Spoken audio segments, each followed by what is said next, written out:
was chilly. At least chilly compared to what we've seen the last week or so, the last few months. Maybe in a few days it might be pretty good to get out there and go enjoy those new renovations, but today, and definitely not tonight, I would stay away from being outside. It's going to get cold. Unless you have a heat source outside. Unless you have a fire or something, but I don't recommend that with the burn bans either. That's a no-go.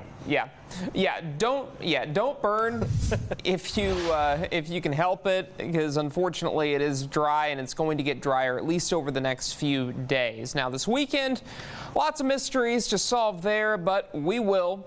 And those rain chances, we'll probably see a little bit of rain this weekend, which could occur Saturday through Monday. One of those days, two of those days. There's just a lot of uncertainty with the timeline of the rain. Now, as we look at your low temperatures this morning, it was cold. Tyler is 100% correct about this. We were at or below freezing, and the almanac tells the same story at Tyler. 32 degrees, but here's what's hurting us. I mean, I'll take a freezing morning, but I would trade that for rain chances any day, because we really need to see the rain. Unfortunately, we just haven't seen a lot. We do have a ridge of high pressure over southeast Texas. That continues to keep us dry. And as we look at Futurecast, now note the time here. We fast forwarded through this week. This is looking way ahead.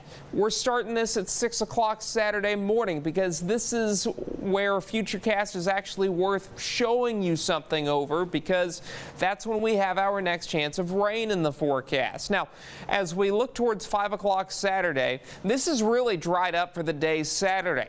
However, Sunday, on the other hand, is not looking quite as dry, and that could present a problem with rain chances Sunday afternoon and Sunday evening. So this is 5 o'clock Sunday. Notice the bulk of the precipitation out to our west. And then as we move towards Sunday night, the precipitation becomes more widespread, but it's out of here by Monday morning. So it's going to be one of those storms that gets in, gets out, and then we could see additional chances of rain for Tuesday and next Wednesday. How much rain could we pick up? Well, I will say this.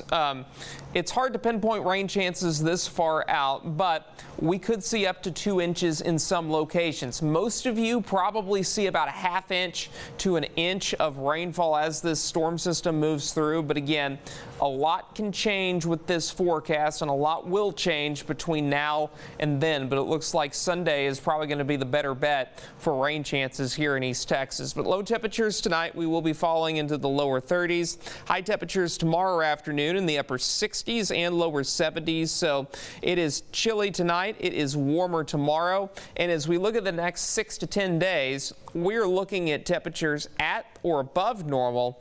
And then the weather pattern, it's going to get a lot more active than it has been. But we will start out with the next 7 days. Temperatures in the upper 60s Tuesday, 78 Wednesday, 81 Thursday, 82 on Friday. And we will be dealing with a few showers and thunderstorms around this weekend. And then highs will be in the upper 60s on Monday. As we look at Deep East Texas, similar deal. Lots of sunshine Tuesday, Wednesday, Thursday, and Friday. Highs in the 60s Tuesday, 70s Wednesday. Rain chances do return this weekend. For the latest weather forecast, you can find that on our website. That is fox51.com.